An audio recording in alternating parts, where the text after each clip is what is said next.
this is what we were talking about. Let's see, what were we talking about? So we were saying, let me back up. We were saying we have the definition of the mixture fraction. Now we want to see what happens if the mixture is stoichiometric, then fuel and air are zero. And then we said, let's look at what happens for lean mixtures. Then y fuel is zero. I can solve this for YO2 as function of z. And you see you get this linear relationship here. That's just valid in the lean. And then we said we can do the same thing here in the rich also. And that then gives you the full solution in a sense. And we look later on at how this looks like. Just one more thing. This here is then based on the fact that you could also derive these coupling functions for the elements using the element mass fractions. So here, for example, you see we used YFU and we used YO2 unburned, but these can be, or the element mass fraction can be directly related to this. So here the element mass fraction for carbon would be YF, Y fuel unburned divided by the molecular weight times the molecular weight of the carbon itself times m here. That is not the mass now. That was the number of carbon in the fuel. Like this N here was the number of hydrogen in the fuel, and so on. And then you can do the same machine here, the same procedure, and derive another coupling function. That's that beta. And you see, well, if you just plug in the numbers, you see that this beta here, that vanishes again for stoichiometric conditions. So if you make C, H, and O, if you put this in stoichiometric conditions, you see that it will go away. And then we can normalize this. We can define a mixture fraction here based on this beta such that in stream 2 it should be 0, and in stream 1 it should be 1. And so if we do that, then you get this thing here, and that's nothing else. It looks very similar in a sense to what we have earlier. Here's all the fuel stuff, and then there is a minus the oxygen stuff, and then there's plus a oxygen in the unburned. That's this here should probably be a 2. Oh, because it's the same, it doesn't matter. Yeah, but this is just, and this we don't use this here. It's just for your information. This is the definition of the mixture fraction following Bilger. There are different ways of how you can derive mixture fraction or define mixture fraction. This is just one of them. Okay, we will typically use the one we had here earlier, which is really based on a one-step global chemical reaction, but for illustration purposes, that's sufficient. So for one-step global reaction, it does not describe what happens adequately. Then, for example, if you have larger fuels, then these larger fuels, they're often converted first into smaller molecules. For example, you have heptane as a fuel. That will in a flame that will first be converted to ethylene, and then acetylene, and so on, before it burns with the oxygen. And that means basically there are regions where you have no fuel and you have no oxygen, but they're still not stoichiometric. They're still rich because the fuel just appears as different molecules. And then that earlier definition I showed you cannot be used. A definition like this could be used. We don't use this definition here either, typically. I'll show you later on maybe what in practice what we really do. Okay. And then this just relates now the these element mass fractions to the actual mass fractions you have in the field. Now, if you do that, then you can also do the same thing for using these element mass fractions. You see that relates again the fuel here to CO2 and the fuel to H2O and so on. And then you can also get similar expressions here for CO2 as we had for fuel and oxygen, and also for H2O, both in the lean part and in the rich part. And once you have that, you see that now I mean, again, it's just because of the coupling function, everything has to go in a similar way, evolve in a similar way. And now you can plot these mass fractions as function of mixture fraction, and then you see what you get. So this is what you get. I'm using the assumptions that we just made, which is fuel and oxygen, they always go to complete conversion to CO2 and H2O. And then what you see is there, and then you have two streams. One is the fuel stream, and one is the oxygen stream. And they mix together. And if you're just in the fuel stream, you know, this is your solution. In the oxygen stream, this is your solution. At stoichiometric conditions, both fuel and oxygen here go to 0. And instead, you form H2O and CO2. And you see that if you're in the lean, there's no fuel left. There's some oxygen left. And you know, there's some H2O and there's some CO2, and similar relations then hold in the rich. Okay. Now I could use my. I said this is particularly interesting for non-premixed flames. Here I have a non-premixed flame. It's this cigarette lighter, and so here we have two streams. How do we define the two streams? One stream is the fuel stream that comes out of the nozzle. So here our YF1, that would be equal to 1 because there are no inert gases in here. Well, let's just assume that. And then the second stream is just the surroundings that are being entrained into this flame. And so here YO2, 2, that would be the mass fraction of oxygen in the air, which is 23% roughly, and which is why this is here, shown a little lower. And then exactly where the mixture is stoichiometric, you will have no fuel in air left, and you will have conversion to H2O and CO2. Okay?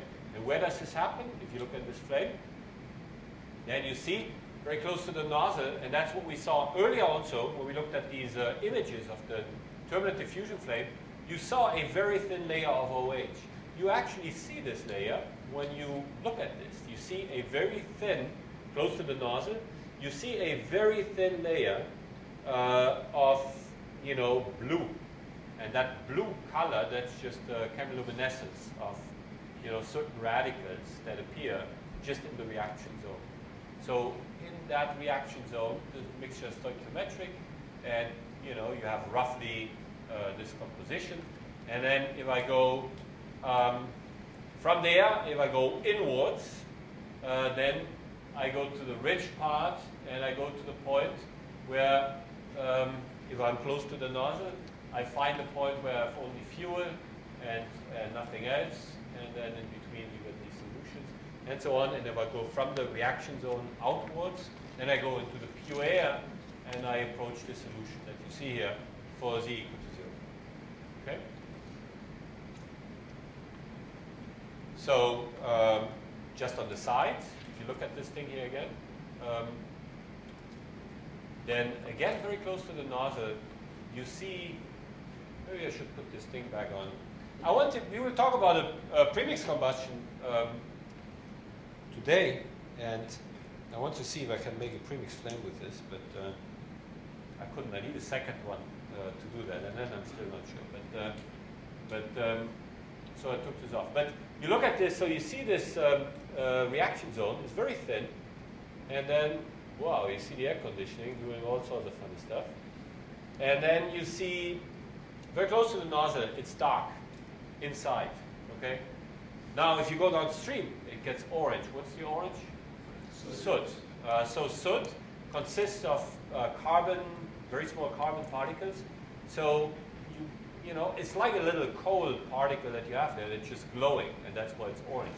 So this is just the solid body radiation that you see. Interesting is, if you put soot in a hot flame, it will oxidize almost immediately. And that's why you see between soot and the surround, you see actually the soot, and then you see just outside of the soot, you still see this blue layer. So you see in the blue layer, you don't have any soot, but then you go downstream, the soot becomes even brighter, and it's hard to distinguish the blue. But then if you go downstream, then by diffusion, the stoichiometric line, approaches the center line, and you just diffuse all the soot out. The soot goes away because it's oxidized. So you see these very sharp and very distinct fronts when you look at this. So I'll give this around, and you guys don't hurt yourself. Don't try the thing with putting the finger inside, but look at what I just said and see what you, I'd buy a few more this afternoon. I'll bring a few more tomorrow to play in case it's empty before it gets to you. Oh, does this mean I talk too much about?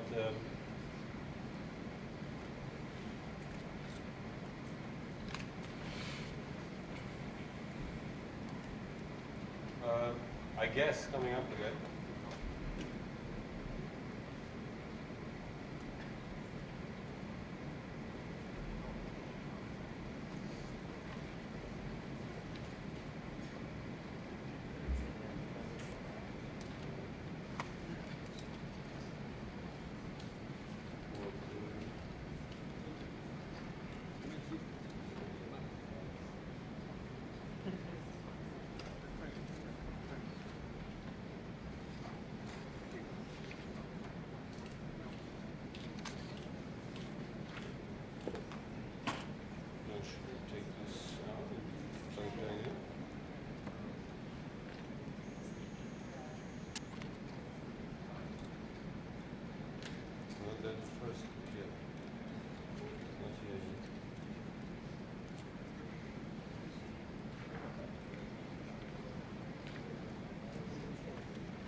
So I was thinking, so in Aachen, the projection system is very old somehow. I mean, sometimes I come to class and it doesn't work, and I call the support staff and says, you press this button.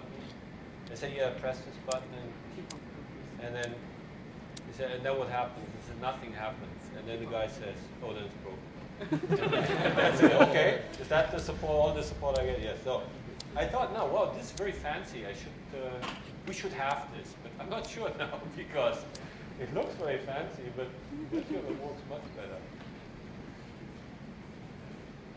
So I'll try this again here.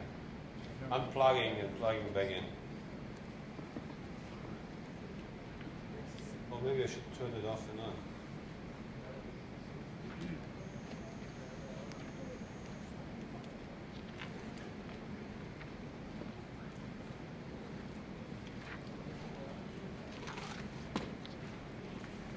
Oh, now it works. I think it's coming off.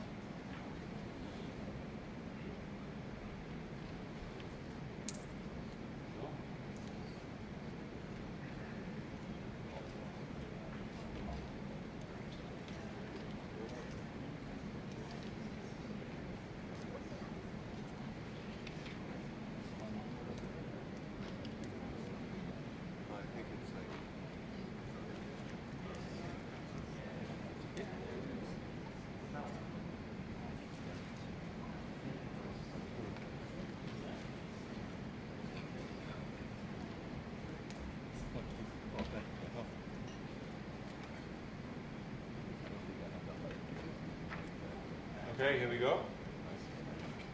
Maybe I shouldn't, the thing is just trying to tell me I shouldn't talk so much about something else. So where were we? Okay, so we're looking at this. And then, of course, another important quantity is the fuel air equivalence ratio. And you know, most of you know what this is. Equivalence ratio here is the ratio of the mass fractions between fuel and oxygen compared to what that ratio would be if it was stoichiometric. Okay? So that means fuel air equivalence ratio is 1, is stoichiometric, it's infinity. That means I have way too much fuel, it's very rich, and it's 0, that means it's very lean. Okay? Mixture fraction, if it's stoichiometric, it's stoichiometric. If it's 1, it's very rich. If 0, it's very lean. Okay? So, now you have this introducing these relations here we had earlier into the coupling function leads to this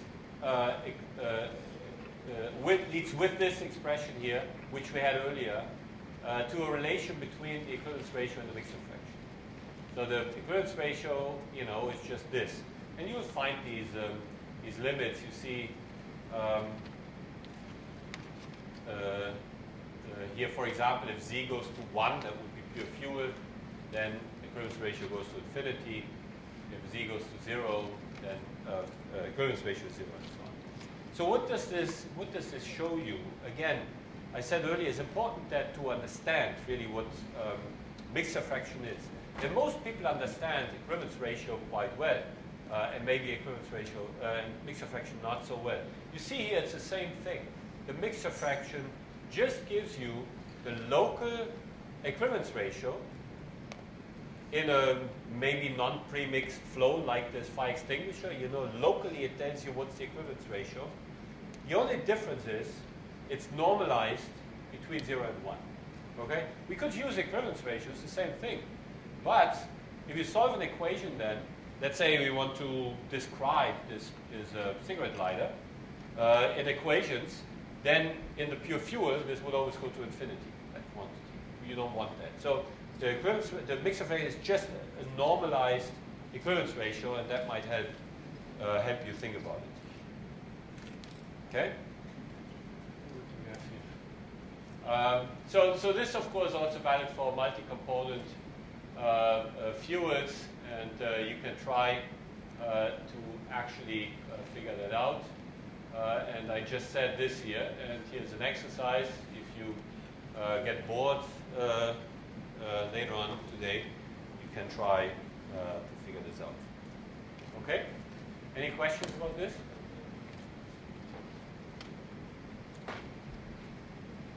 Okay? So let's move on then to the next part here. That is called lecture 2. And that actually is not,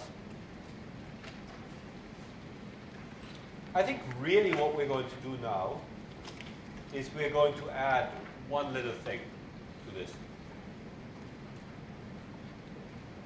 And that is, how can we express, in addition to this, also the temperature, which we haven't done yet.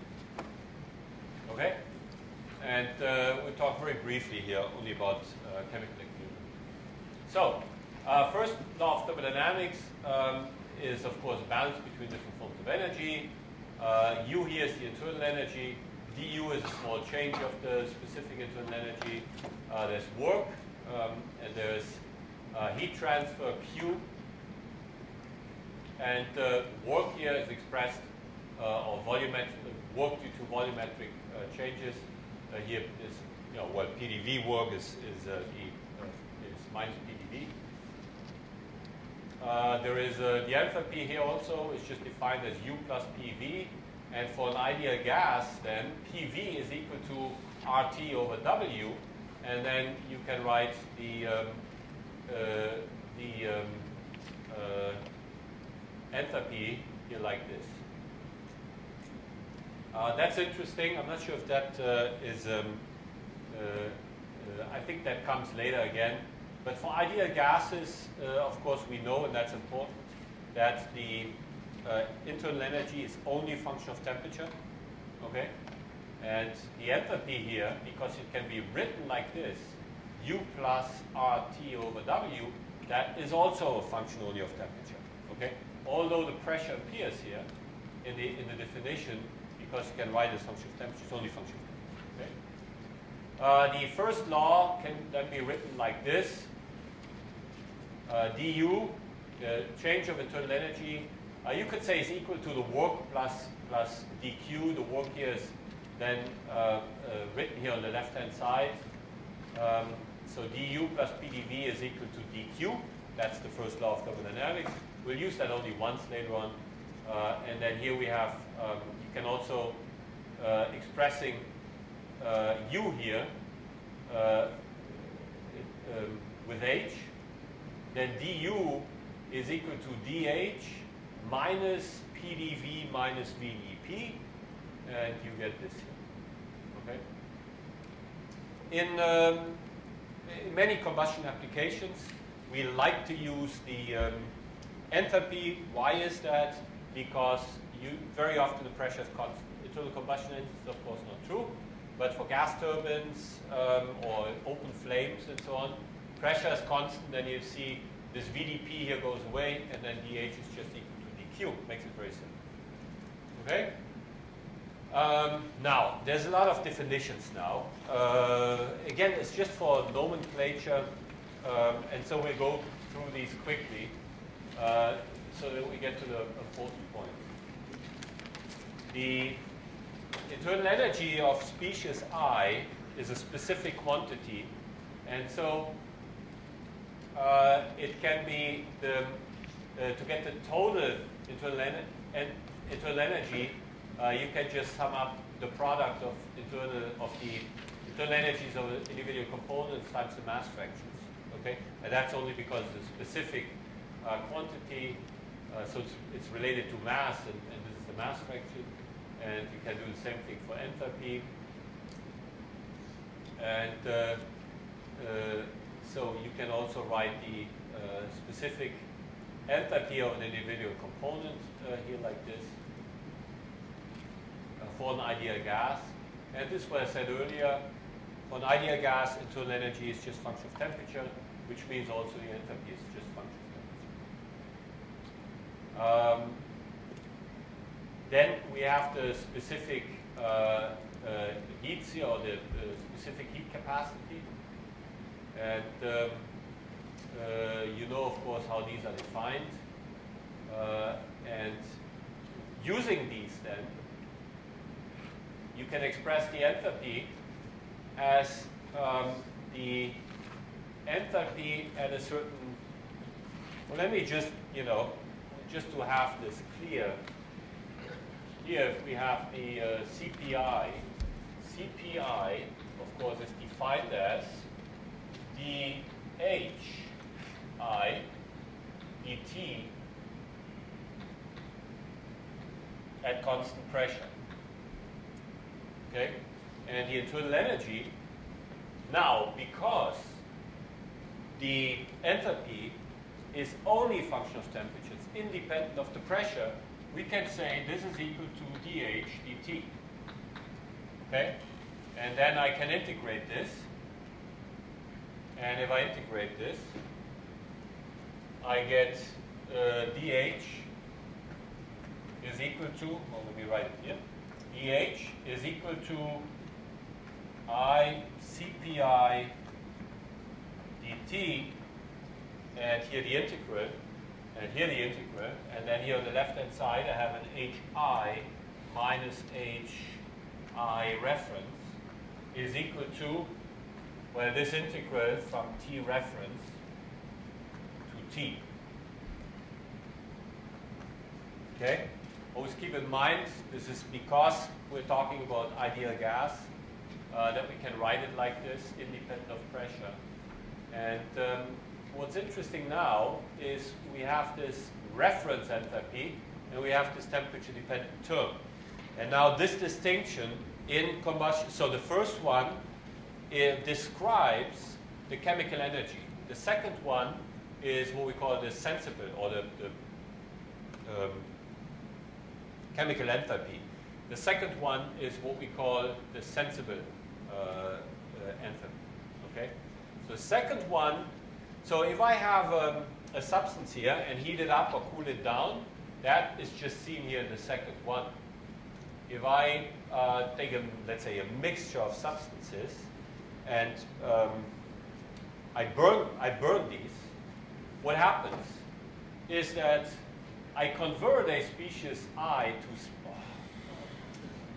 So I think this is overheating or so. Is that what happens? Is this too hot material?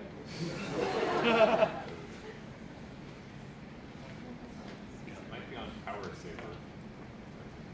No, I don't think it's power safe because this thing knows that.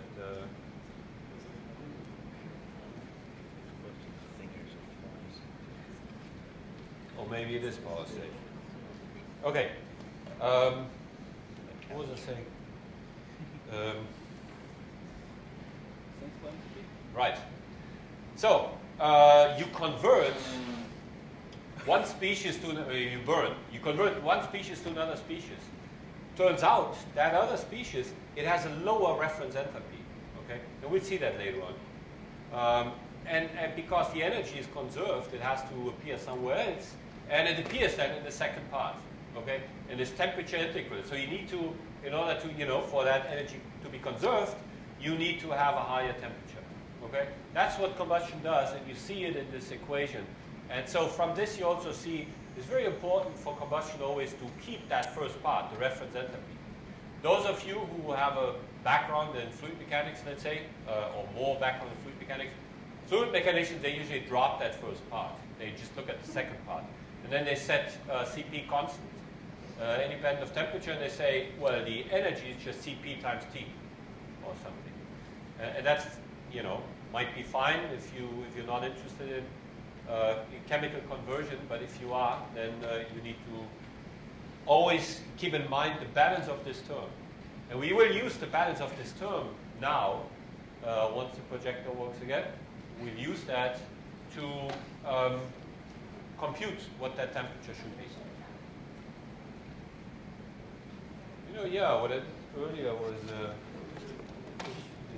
so I did this, let's say, image this, and then I unplug this, to do the whole thing, and then I go to this, this is what I did, right, and then I go back,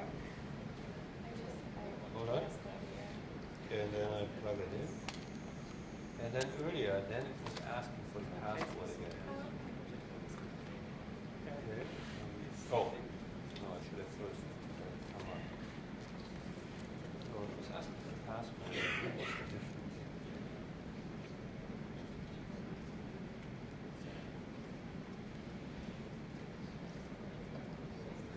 No, I'm just trying to do something else. To see, we go back to this.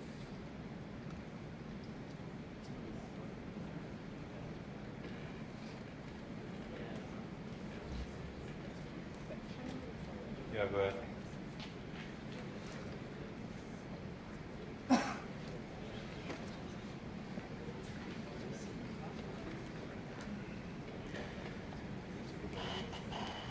So we should get it regardless. So, you have your notes in front of you, so maybe I'll just go slowly ahead. So we have this, this relation. Enthalpy has the enthalpy of formation, which is this reference, plus this temperature integral. And so the reference that needs to be set needs to be evaluated at a certain temperature. And typically it is, this temperature is set to be 290, 270. Well, it says here in your handout 298.15. Which would be 25 degrees Celsius, or at 0 Kelvin. But usually, I think the typical tables, they have it at 298 or 273. So you go to the next page, you see the partial molar enthalpy can just be obtained from the specific enthalpy and the molecular weight. That's trivial. And then you get that same relation here. You can write this with the molar. So this here would be joule per kilogram. You can write it with the molar enthalpies, joule per mole. And then here you get the heat capacity also, the molar heat capacity. And then one more thing that's important, because CPI, the CP is also a specific quantity. So if you want the CP of the mixture, you can just multiply it with the mass fraction, and that then gives you the CP, the mixture averaged CP, and add them all up, and that gives you the mixture average CP. Okay? So then we go on. There is a table here on the next slide. So the question is, how do you? Now we have this, and okay, good, great. So stick around, because we'll have that again in about 10 minutes. So I said this, and right. So we have all this great thing, and I said we can use this really to get the temperature. But for that, we need to know what is HI and what is CPI for the individual components. Now, HI and CPI, they're both only function of temperature, right? And so we typically have these listed in tables, and the reference enthalpies, they are embedded in these tables. It is interesting, not necessary, but interesting to note that the reference enthalpies of these components here, H2, O2, N2, and solid carbon, are chosen to be 0. You can, for each single element, you can choose one enthalpy freely. And so these are chosen to be 0 at the standard conditions, which very often makes life easy if you really want to, write down these balances, these enthalpy balances.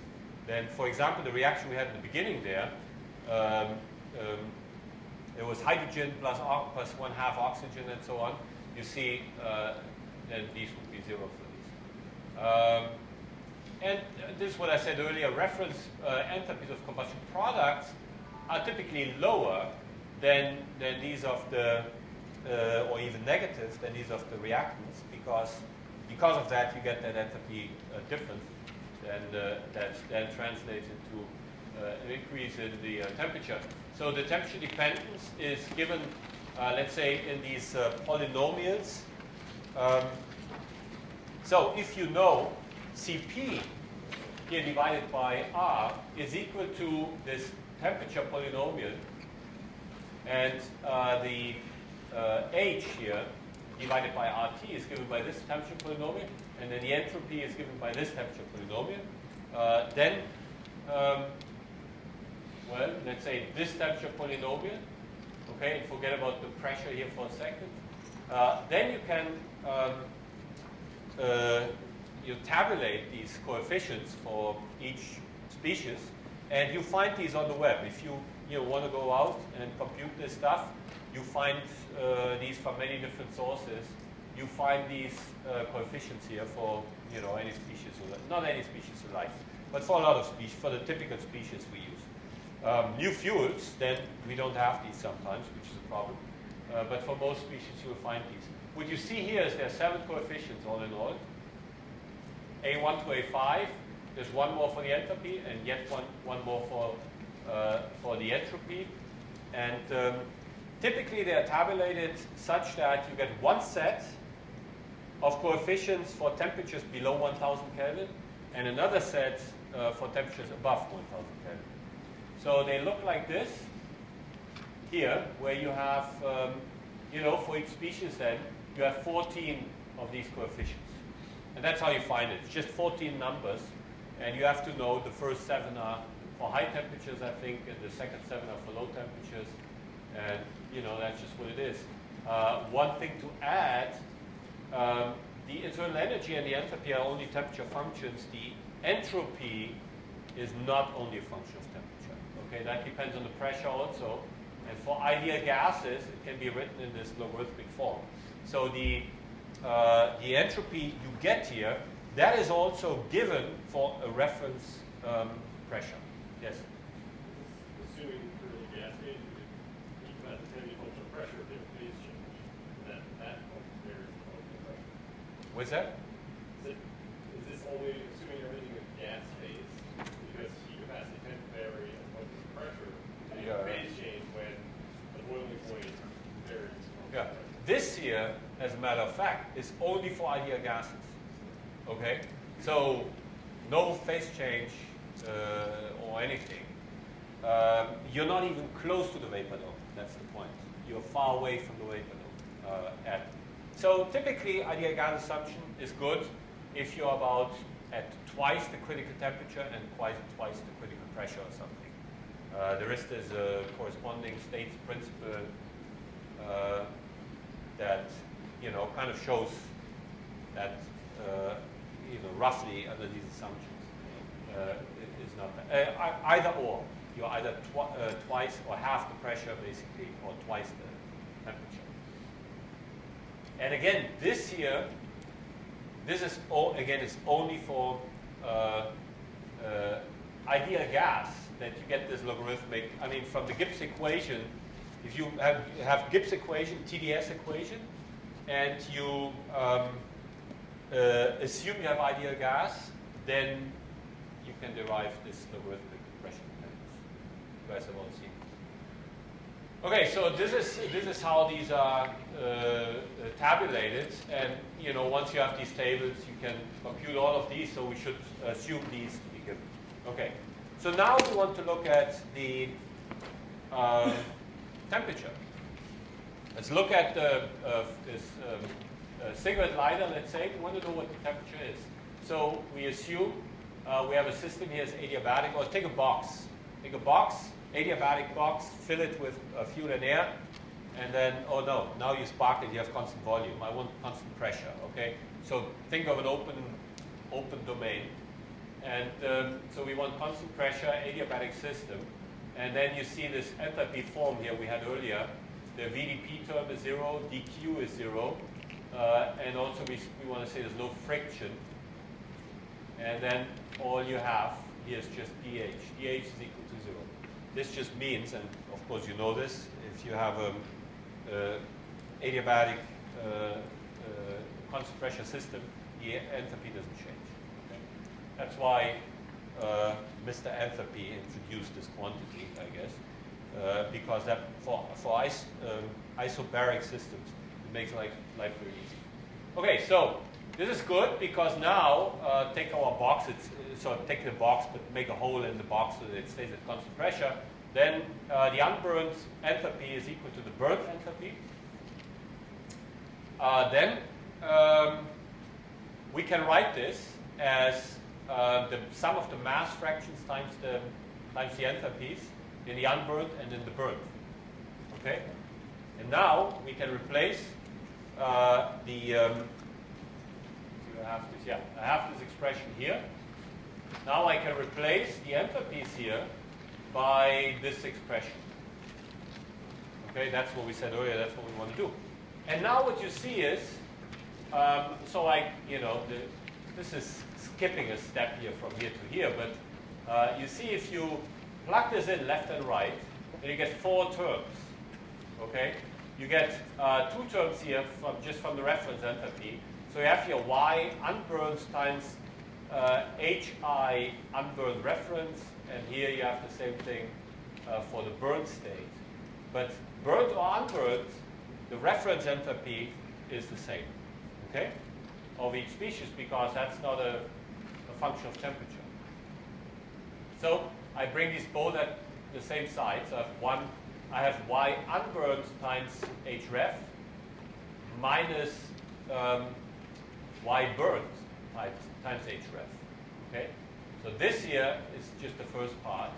And then the second part here, introduce this. Then what you see is here, you get Yi times Cpi integrated over temperature. But Yi Cpi, that's what I wrote here, That's just the mixture averaged heat capacity. And so that's introduced here. And so you get these two terms. One is for the burned state and one is for the unburned state. And so for the burned state, this temperature integral goes to here, unburned it goes to here. Okay? So now we have a relation, and this is just the first law of thermodynamics. That's how we get this relation. That relates the unburned to the burned state. And what you see here now, Cp and all these things, they are known as function of temperature. We just had that. So you could just integrate that. If you knew the mass fractions. And then here you have y unburned and y burned mass fractions. Okay? So if you know these mass fractions, then you can compute what this Tv is. Now, in the general case, we don't know the mass fractions. However, if we assume one-step global reaction and complete conversion, then we just computed these mass fractions, half an hour ago. Okay? As function of mixture fraction or whatever. Okay, so that means that's what we can do. How did we do that? We started with the coupling function. So here again is the coupling function. Integrate this, and you get this here. Okay? You see this is exactly the expression we have here. yi unburned, y minus yi burned. Okay? So that can just be written like this. So if my business is prediction. Okay, that's my business. You see, I'm not bad at it. Actually. Okay, let's see. So what did we do? I don't know what we do always to make it work again. So I plug it out. Oh, earlier you just shut it down and restart the whole thing. Why don't you do that? So you might want to plug this back in.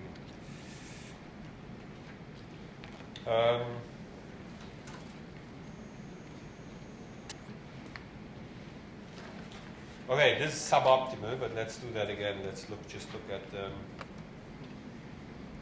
at your handout. So we're at 210. And we're looking at the lower equation there. And we said that's what we got now from introducing the coupling relation into the left-hand side. That's what we get for the left-hand side of that, first law of thermodynamics equation, which is the first equation on that page. Okay? So you see now, that has on the right-hand side, it has just Y fuel unburned and Y fuel burned, and Y fuel. So Y fuel burned is unknown, but that's what we computed earlier. And then it just depends on these reference enthalpies. And now, if you go to the next page, it says there's a definition of the heat of combustion. And the heat of combustion is just that last term. Really, it's the sum of all the reaction enthalpies multiplied with the stoichiometric coefficients. Okay? So, or look at the reaction like this. It would be the reaction, the heat of formation of this times 4 plus the heat of formation of this times 2. This is the total heat of formation on the left-hand side, and then minus, actually it's the other way, but let's say, and then minus twice this, minus 4 times this. So it's a change of the heat of formation. That's all it is. And that's what we said earlier. Okay, that's now exactly the enthalpy that we have to increase the temperature. Okay? So that's the heat of combustion is just given by that sum. And it says here, this varies very little with temperature.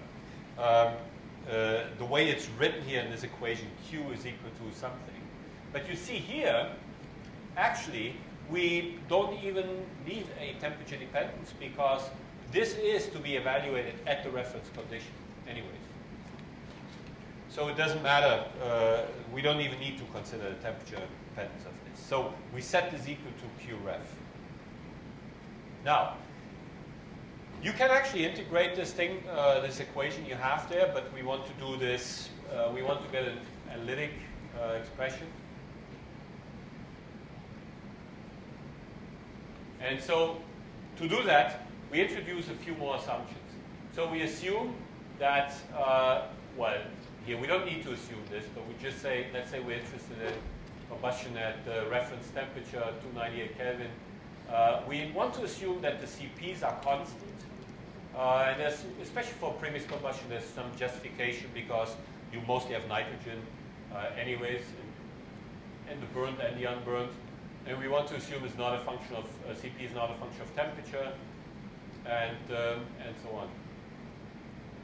So if we do that, then I go back to this. In the right-hand side, you can just integrate. It's TB is CPB times TB minus TREF minus TU plus TREF. Okay, so TREF goes away, and I mean for under these assumptions, and then you see the right-hand side, it just looks like this, and the left-hand side, we said we introduced this expression here, where this last term here is just related to QREF, and then this here, this temperature difference is equal to this heat release difference, and you get this expression. And what's interesting now, where we assume here that you know, it burns under stoichiometric conditions, and then the fuel at burnt conditions disappears. Okay. So what this shows you here is the burnt temperature is the unburnt temperature plus, and then this thing, and well, this gives you the burnt temperature. This is called here the adiabatic flame temperature. It is, you know, all this semantics, you know, sometimes good to keep it straight, but it doesn't matter too much what you call it as long as you know what it is. Sometimes the adiabatic temperature, flame temperature, is called the that expression is used for the equilibrium temperature. Here it's important to keep in mind this temperature is the temperature you get at complete conversion to reaction products. Okay. And then again here some assumptions like CP is constant. Okay. Good. Now for rich mixture, we can say. So this was essentially for a lean mixture where all the fuel goes away. For rich mixture, we can, instead of expressing this here with the coupling function with the fuel, we can express the coupling function here with oxygen, and then you know, you get an oxygen term at for rich conditions. This oxygen term is 0, and then you get this expression. So it's important to also distinguish between, you know, rich and lean. And the reason is, look back at this expression. This, of course, here depends on why fuel unburned, the unburned fuel mass. But if you have a lean mixture, that fuel will not all be converted. You know, it will only be partially converted, as much oxygen as you have. Okay, that's why this is for rich conditions.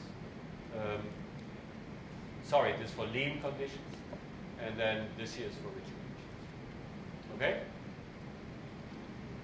Okay? Okay, and now, of course, because this had the unburned fuel mass, you can express this in terms of mixture fraction again by just introducing the relations we had earlier. That's what I promised. And then you find, if you just do that, and you assume that the unburned also is a linear function of the of mixture fraction, which is true only if CP is a constant, but that's what we assumed anyways. Then you get these relations here. So this just introduces now why fuel unburned and why O2 unburned from the relations we had earlier. And then you see you get the temperature as function of mixture fraction. And of course, maximum temperature appears at Z equal to Z stoichiometric. And you see you get one expression for lean and one for rich. But at these conditions, they're both exactly the same. And this is what it is. So these are the two that we had earlier also. So this is interesting because now you can also plot the temperature as function of mixture fraction. And so you see you reach the maximum temperature at stoichiometric, That's complete conversion of fuel and oxygen. And then when you go towards lean conditions, you have fuel left over. You can't, you know, when you have oxygen left over. So when you're here, there's no fuel actually to burn. So all the oxygen is left over, and there's no conversion, and so on. And these are the expressions. And why is that interesting? It's interesting because what we did now, that already gives you a simple combustion model. That's a simple combustion model that you could use even for turbulent combustion, because this now tells you what is the fuel mass fraction, oxygen mass fraction, CO2 mass fraction, H2O mass fraction, under the assumption of complete conversion, and what is the temperature as function of mixture fraction. Okay? And mixture fraction, that is something like the local equivalence ratio. So in the simulation, you just need to determine what's the local equivalence ratio, which just depends on mixing, really, not on chemistry, or not very much on chemistry. And once you have that, then you know, you can determine what's the local composition and the local temperature, and from this you get the local density and everything else. Okay? And that's the so-called, it's not written here, but that's the so-called Burke-Schumann model. Burke-Schumann model, that was the first combustion model from 1929. Okay? Okay, so this table here just shows for different fuels what is C stoichiometric, what is T stoichiometric. This just to give you an idea. One thing so this here is for combustion of fuel and air. Okay, if you have exhaust gas recirculation, Z stoichiometric will change. Or if you have dilution of the fuel with nitrogen or whatever, these values will change. But for fuel combustion of fuel and air, let's take again this cigarette lighter. It's important to note that Z stoichiometric always appears at very small values. Okay, so 0.05, 0.06, that's about what you get for most hydrocarbon fuels.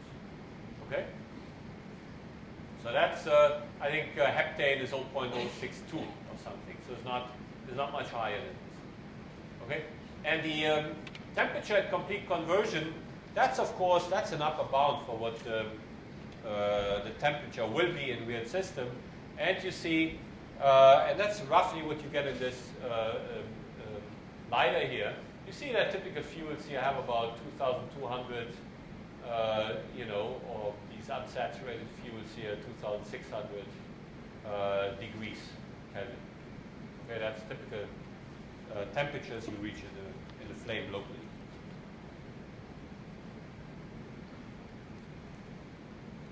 Okay? So that is the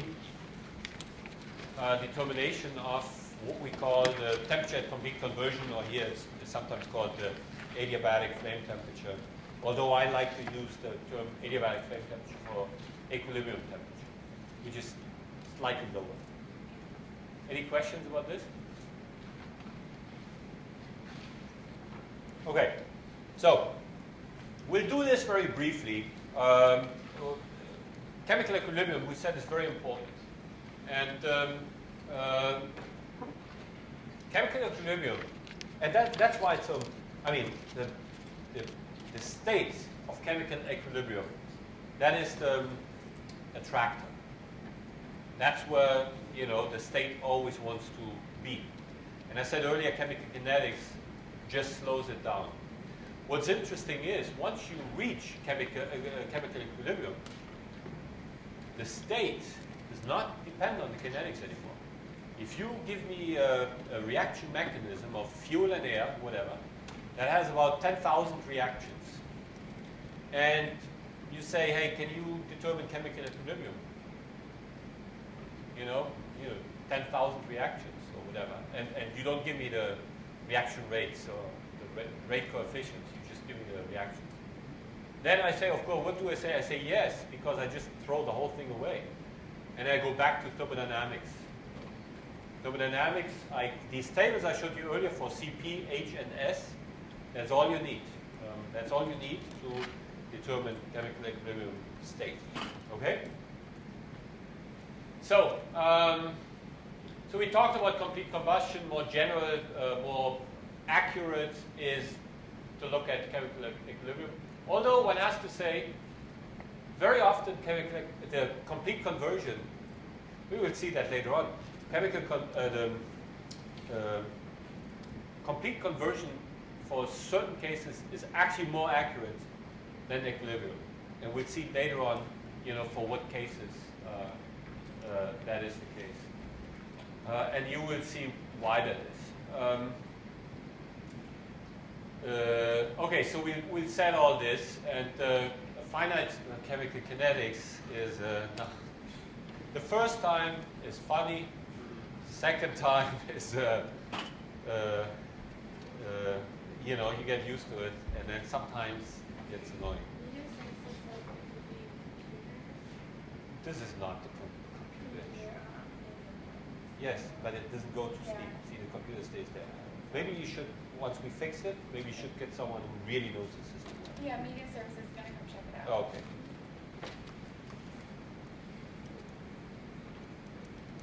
So, back to the thing here. Now, what determines, oh, is the microphone gone also? Oh, because you switched the thing off. Okay. So,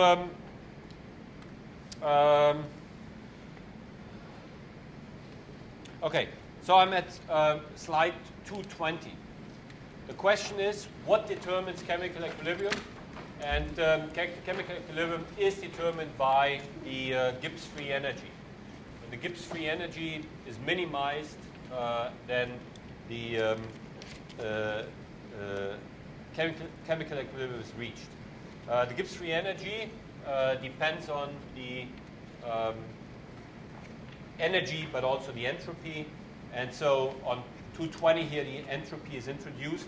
We said earlier the entropy is a function of pressure and temperature, even for an ideal gas. And so it's written here as SI, or the entropy, is equal to the entropy at the reference pressure, which now is only a function of temperature, so it can be treated like what we did earlier, and then minus this logarithm of the pressure. The reference pressure here is 1 atmosphere, and at 1 atmosphere then the entropy is given just in a very similar way. It's S plus Cp over T, thank you, Cp over T dt. Okay? So the introducing here the chemical potential. So this is the Gibbs free energy is given like this. It's H minus Ts, and this actually includes or it's written here in form of the chemical potential because we have changes in composition also. Then we can introduce here these integrals we had earlier. And you see I can introduce it for H, and I can introduce it for S, and then I get 2 terms here for H, and I get 2 terms for S, plus then the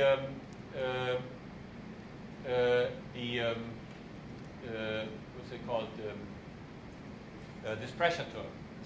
Okay, and so this here is then only a function of temperature, and that's then called here the chemical potential. And you see this has 4 terms from these 2 different quantities here. And now, that's what I said earlier, the condition for the equilibrium is given here by this.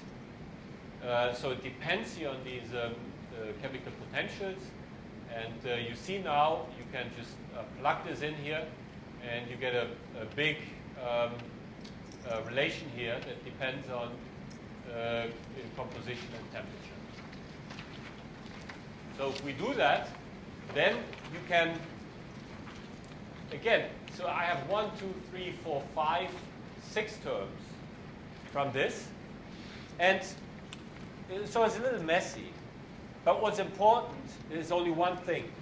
I can regroup these into a part that only depends on temperature and a part that only depends on pressure.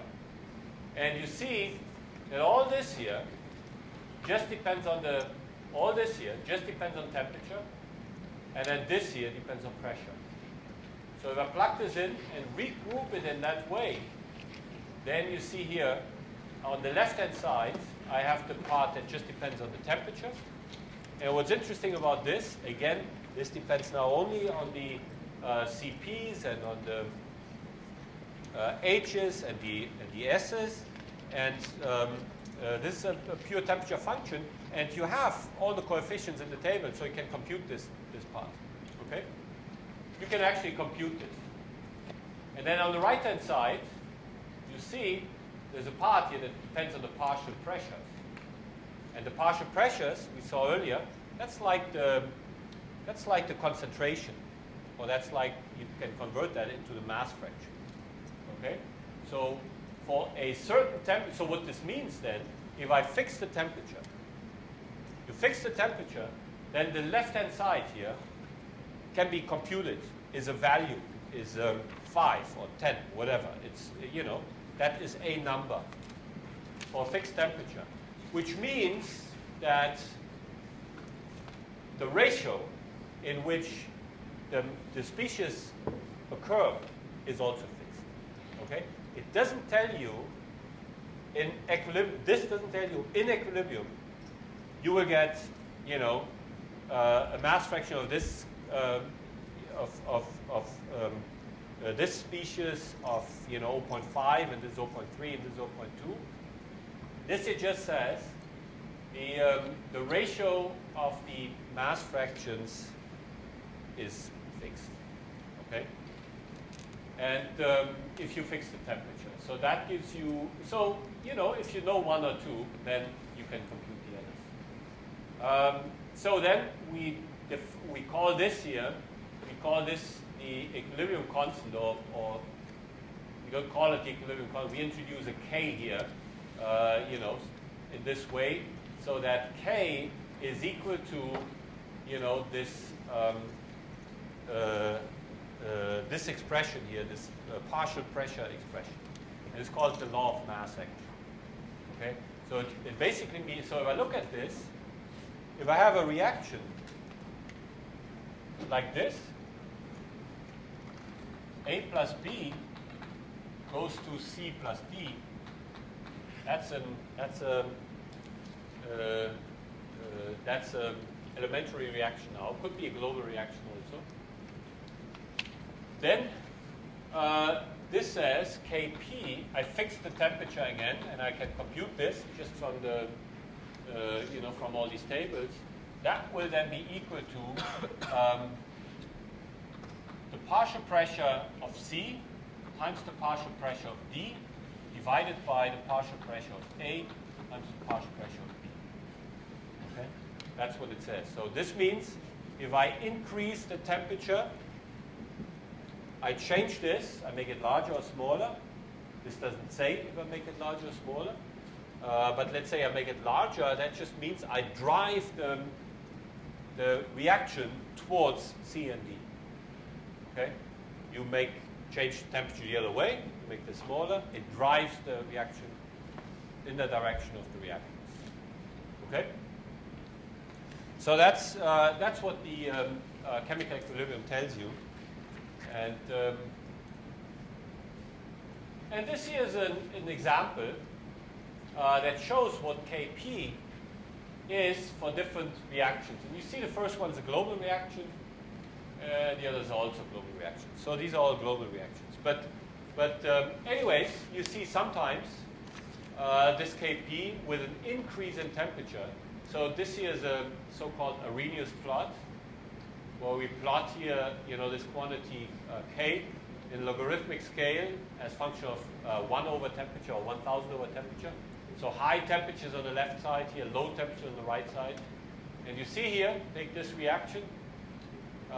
This means then if you go to lower temperature, then you drive this, you go to higher temperature, this Kp will be smaller, and so you drive this in the direction of the reactants. And for this here, 7 for example, you drive it in the direction of the product. And this here you see, this doesn't depend very much on temperature. Okay? Okay, so in your notes now, you will see now and following days, in your notes sometimes I left some stuff which I think is interesting, but maybe too much detail for this course. And so we'll skip that here, but if you're interested in this, you might want to look at it. What this is now, approximation and simple calculation of this chemical equilibrium. I said earlier this Kp, it can be computed, especially with a computer. It's very simple to do this. But if you look at it here, let's see what's the definition here. Kp, is all this mu i's, and the mu i's are, all of this. So it's a little, is not entirely trivial, let's say. And this section here that we're going to skip, that has a very simple approximation. Make some assumptions here again, and then you get to a very simple way of computing these K's at the chemical equilibrium. And so this is described here, and you see it all goes back to these pi i's, pi a and pi b, and then you have tables here for the pi a and pi b's. You also have a table here for the heat of formations for the individual species, and that means from this you can also compute the heat of reaction. And again, as I said earlier, here for H2 and O2, these are 0. And so you have these, and from this you can then compute equilibrium. And there's one example here that shows, how to compute this for this simple reaction. And maybe there's also the nitrogen reaction. Oops. Simple, right? But, anyways, there are details also here in the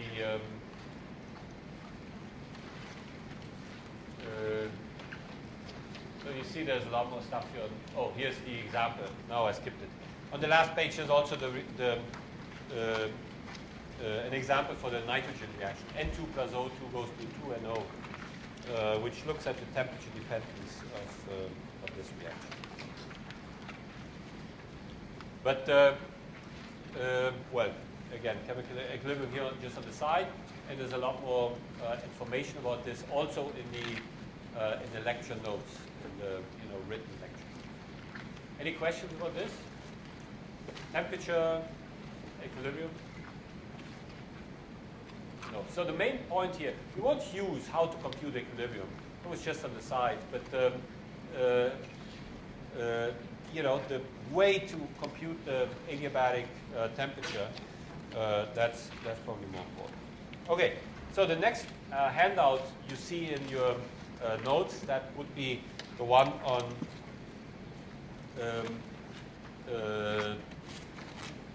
that was the one on the governing equations, and I mentioned this. We'll skip that here. Oh, shut off again. Yeah, hold on. Let me just put this thing up. Yeah, no, go ahead and do the thing. So we'll continue with number 4. And number 4. So I wanted to say the governing equations again. I think most of it is, is pretty standard and is too advanced, or how to derive these equations, Navier-Stokes equations, and all that. We don't need to discuss this in this course here. The one thing that might be interesting is to look at the different forms of the energy equation. If you're confused by that, or if you think it will help you. So we want to talk then, we want to move on and talk about, in lecture 4, we talk about premixed flames. so usually I bring a Bunsen burner to class. The problem is I can't take my gas cartridge on the plane. And I still have, from my Stanford time, I have a burner which I can put on one of these, the camping cartridges, the US cartridges. They're different in Europe. But I forgot to bring that burner. This is unfortunate. Amareza, you have seen it in my class at Stanford. But anyways, I'll see if I can get one here from Ed. But so if you look at the first picture here, that shows just a schematic of a Bunsen burner. We want to look at this for certain reasons. Bunsen burner, what it is this. You have a fuel flow, and then if you look at this, here in the bottom, there's an air hole. And so through this air hole, you have entrainment of air. So the fuel and the air mix before they actually come out of the nozzle. And then you have a premixed system, and then you ignite it downstream, and then it burns. It could actually burn inside this burner, but in premixed combustion, you have a flame front that propagates into the premixed gases, and if the velocity that comes out of this Bunsen burner is higher than that propagation speed, and we'll talk about this propagation speed a lot more, then of course it can't burn back into that burner. If it burns back into the burner, what do we call this? Flashback. Flashback. And that for a Bunsen burner is not dangerous because you have very small volume. If you have larger premixing volumes and flashback happens, you can blow up the whole combustion device, whatever. This is why, or this is in part, why for many combustion devices, thank you, for many combustion devices we use non-premixed combustion because it's a lot safer to operate. You can imagine a gas turbine. Let's take a stationary gas turbine. You have non-premixed, you have premixed combustion. If you blow a little too hard, you'll blow out the flame. If you don't blow hard enough, it burns back into the premixer. And so if that happens, then you switch off the device and restart. But in an aircraft engine, you don't want that. I said this earlier. You always want the flame to burn, which is why an aircraft engine is not busy. Now, this is shown here. We'll talk later on about why do we burn premix and not non-premix, or vice versa. What are the differences, for the technical application? So right now, we just want to see, how this Bunsen burner looks like, and then we move on from this. Now, here what you have is the velocity now is higher than that natural velocity speed, propagation speed of the flame. And we saw this earlier in the, for the internal combustion engine, where we had the flame propagating into the unburned mixture. And here it's trying to do the same thing. This is trying to burn, into the unburned. So here, this is the premixed gases, and outside of this is burned, actually. So this tries to burn into the premixed gases, but it's not fast enough to burn inside.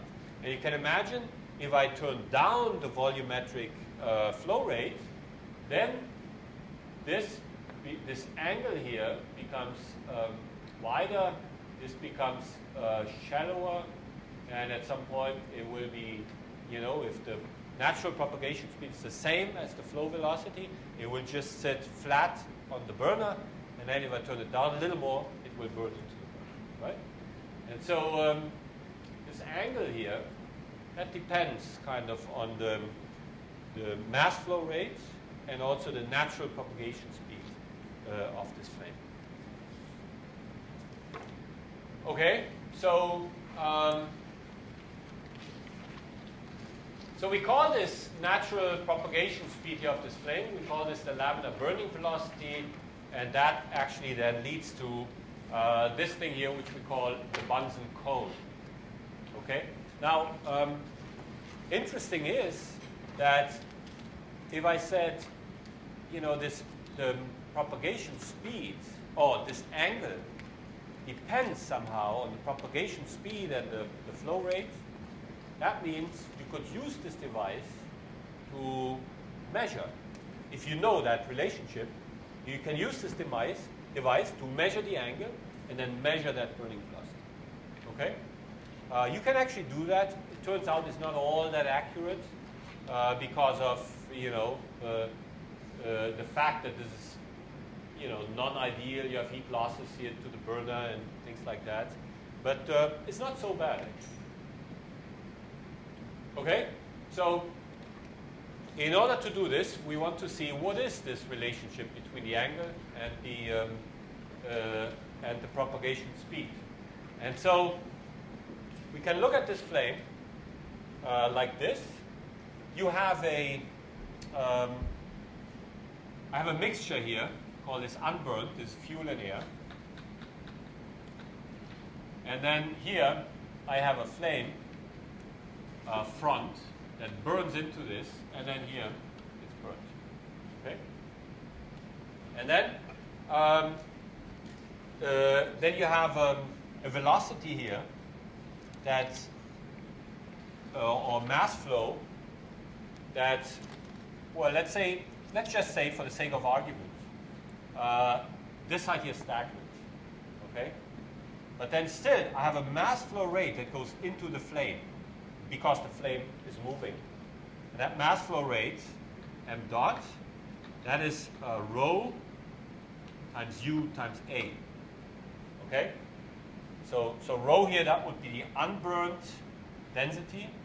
U, that would be the velocity and the unburnt. And then a is just a section of the flame that I defined. Okay? And then behind the flame, I also have a mass flow, same mass flow, rho UA. But now, this is the burnt density. Okay? Because the density changes when I burn. Still there. Density changes when I burn.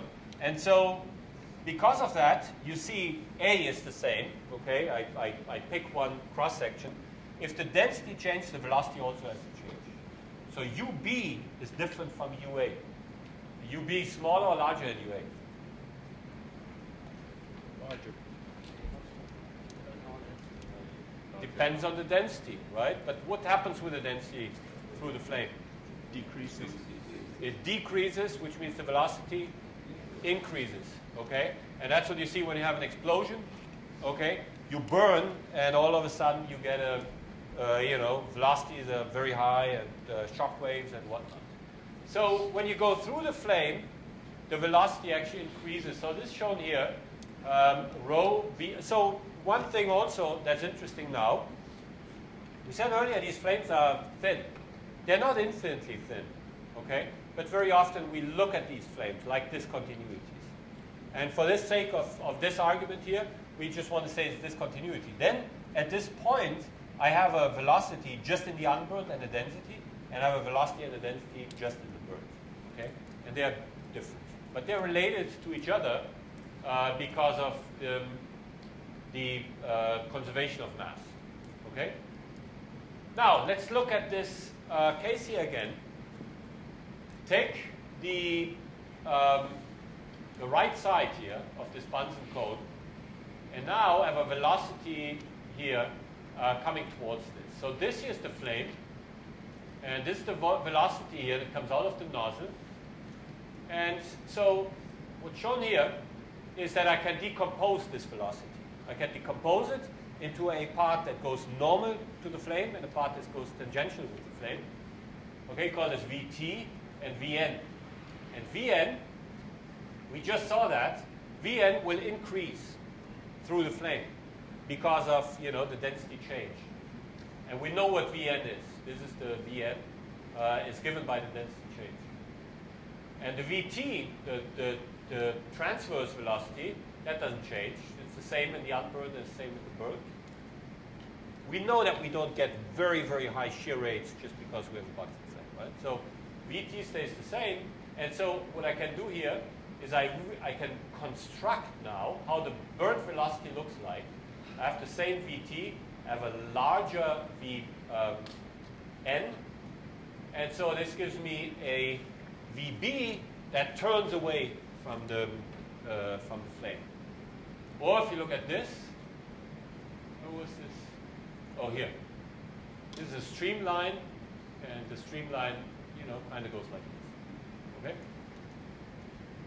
I thought I had pictures here. I'll show you. I'll add these. I'll show you the pictures tomorrow.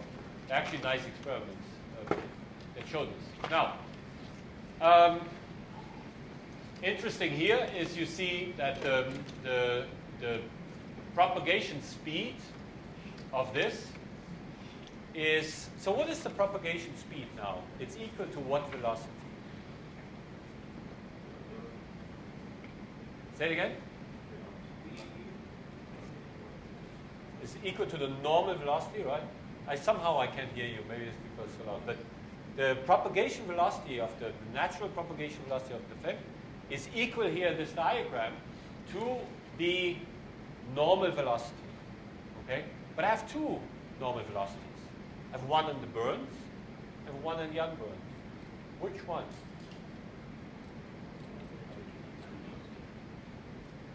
Well, the point is, that's how I define it. What is a propagation velocity? If I have a discontinuity between slow and fast, I have to say I define this with respect to propagation, with respect to the unburnt, or define it with respect to the burnt. Okay?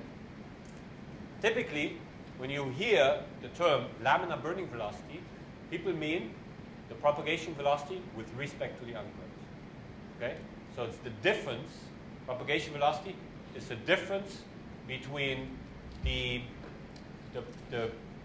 let's say the propagation speed of this interface and the velocity in the unburnt. Okay? That's the typical way, and that's shown here with this index U as unburnt. Okay, so that's then equal to the normal velocity in the unburnt, and that can be written here, you see, as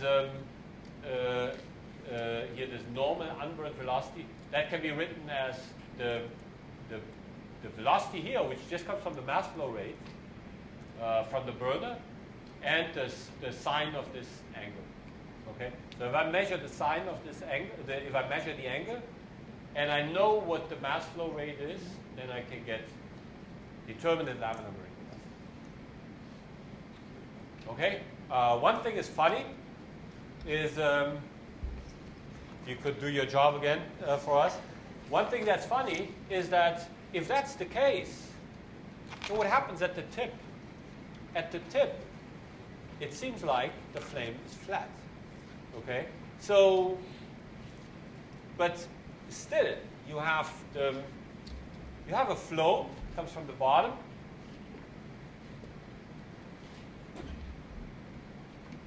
So it kind of looks like this, let's say. So here, it seems like, so you have a flow, it comes from here, which is higher than what we call the laminar burning velocity. But here, in this point, it seems like the flame burns faster than everywhere else. Okay? And why is that? That is because right in this point, the flame looks a little different from it looks everywhere else. And why is that? Now, if you look at how does a flame actually propagate, and we'll talk about this later. Why does this flame propagate? It turns out you have fuel and air mixture, and that wants to burn. Okay? It wants to go to equilibrium. But kinetically it's very slow. So so this is the mixture that wants to burn. Does not burn yet. Here comes the flame. The flame comes very close. And what does the flame do to this mixture? It heats it up. You have heat conduction from the flame, it's very hot, to stuff that's ahead of the flame. So it warms it up, it warms it up, it warms it up, and all of a sudden it's hot enough that it can spontaneously react. And then it will increase the temperature at that point. It will be equilibrium, let's say, or close to equilibrium at that point. And then by doing that, it has advanced the flame by just a little bit. Now it can preheat the stuff that's, again, just ahead of it, preheat it a little bit, and burn. Okay? So, interesting is, or important is, a flame is the interaction of diffusive transport or heat conduction from the hot regions to head of the flame, heating it up, and how much it needs to be heated up. We'll talk about this, okay? But once you reach a certain critical temperature, then it will just burn from there on, okay? And that's how the flame advances. Now, what you see then, if I draw it like this, maybe a little more, you see that's what it does here. But right at this point, you see that the preheating comes from two sides. Both sides actually heat up the same point, so you have a focusing. And because of that, that flame, right in this point, can burn a little faster because the curvature becomes important. Okay? Now, how large will this curvature radius be? Here I showed it like this, here I showed it like this. Which one is right? How large will the curvature radius be?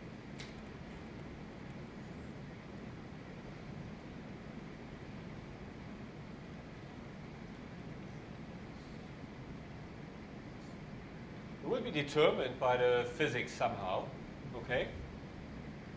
Now we're looking for a length scale. What's the only length scale? So this comes now to the Diameter. Say it again? Diameter. Diameter. No, it's not the diameter. Flame thickness. Because this point here, it doesn't care very much. Because I said this happens here. It doesn't care very much if this is the diameter or, you know, it looked like this. Because it's not influenced by all of this. Flame thickness. The flame thickness. There's only one length scale that matters here. And interesting is, I said the flame is actually infinitely thin. Okay, I said, you know, we treat it like discontinuity. So you go closer and closer and closer to this point, but at some point, you know, the distance between these two, it becomes smaller and smaller and smaller, and at some point it will be small enough that it's of the same order as the real thickness of this flame, and that's when this interaction will happen, and that's when the flame will become curved, okay, because the tip just burns a little faster. Okay? Right, and so what this means is that curvature has an influence also on this flame propagation speed, and we'll talk about this later. Okay, so this is just a detail. There's some heat loss to the burner, but that is over now. It's on camera. Yeah. Okay. Okay, let me just finish that thought.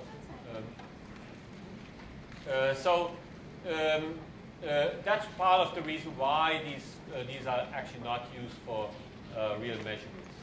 So let me just show you this. We'll talk about this then tomorrow morning. This is a device that is used to actually measure laminar burning velocities, so we'll continue with this tomorrow. Any questions? No? So I'll see you back tomorrow. The lecture starts at 8:45. Today we waited a little longer because we weren't sure if it was the rain or it was the,